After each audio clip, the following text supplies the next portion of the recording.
আজকে একটা রিপোর্ট দেখলাম, মাইক্রোসফট খ্রিস্টানরা চালায় এটা। ওরা রিপোর্টটা দিয়েছে আজকে বিকাল দুপুরবেলা 12টার দিকে, ইন্টারনেটে দেখবেন দিয়েছে। সারা পৃথিবীর 257টা দেশ নিয়ে তারা জরিপ চালিয়েছে। বিভিন্ন দেশের বিভিন্ন জরিপ তারা দিয়েছে। আমাদের অন্য দেশেরটা দরকার নেই, বাংলাদেশের এখন যেহেতু সামনে নির্বাচন, তারা পর্যবেক্ষক পাঠাবে বলে ডক্টর মোহাম্মদ ইউনূসকে জানিয়েছে। কারণ এবারে নির্বাচনটা আন্তর্জাতিক মানের হওয়া লাগবে। এতদিন যেহেতু ভুয়া নির্বাচন ছিল, সারা বিশ্বের কাছে আমাদের একটা বদনাম আছে, এই বদনামটা যেন না থাকে। রিপোর্টটা আমি পড়ছিলাম, ইংরেজিতে দিয়েছে। রিপোর্টের ভেতরে লিখেছে বাংলাদেশের এই 300 আসন, প্রতিটা আসন নিয়ে তারা আলাদা আলাদা রিপোর্ট দিয়েছে। আমার তো অন্য জেলা দরকার নেই, আমার কুষ্টিয়া জেলা দরকার। কুষ্টিয়ার এই 4টা আসনের আমার দরকার সদরটা। সদরে আমি একটা রিপোর্ট পেয়েছি আজকে।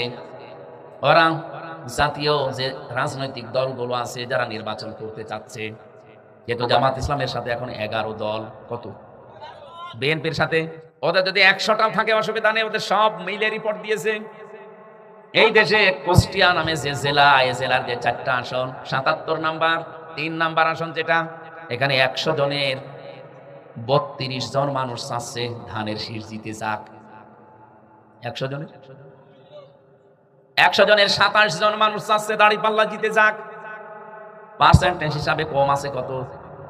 5। বলেন না কেন?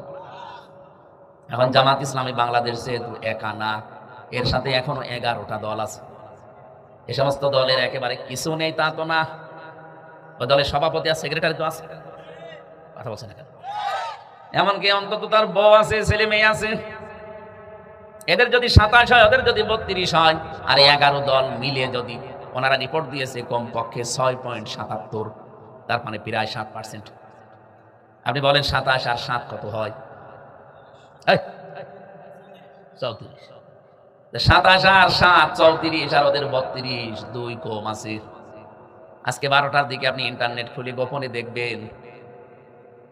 আমি বলতে চাচ্ছিলাম কি বলেন তো, এখানে এই যে রিপোর্টটা, এটা তো খ্রিস্টানরা দিয়েছে। জীবনে যারা আমাদের ভালো চায় না, আপনি কি মনে করেন খ্রিস্টানদের পক্ষে কথা বলবে? জীবনেও না। এই পৃথিবীতে 2টা জাতি সবচাইতে ভয়ঙ্কর শত্রু হিসাবে মুসলমানদের বিরুদ্ধে কাজ করে, একটা হচ্ছে ইহুদি আর একটা হচ্ছে মুশরিক। ইহুদি তো আছেই নেতানিয়াহু, মুশরিক কারা?